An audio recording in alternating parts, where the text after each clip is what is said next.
Quand j'avais à peu près 20 ans, j'ai trouvé chez un copain une revue libertaire qui s'appelait Alternative Libertaire. Et je l'ai lu, j'avais jamais entendu parler de ça avant, j'avais jamais entendu, je crois, les idées anarchistes avant.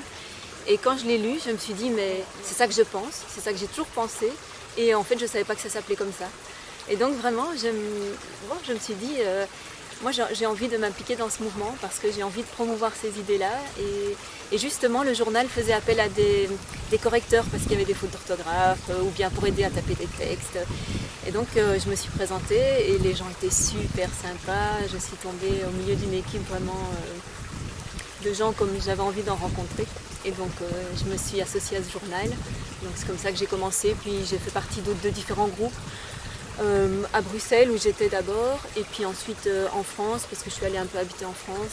Là donc je suis entrée en contact avec la Fédération anarchiste.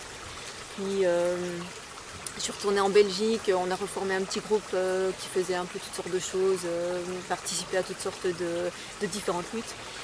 Et puis j'ai rencontré le collectif de réfraction où je suis maintenant.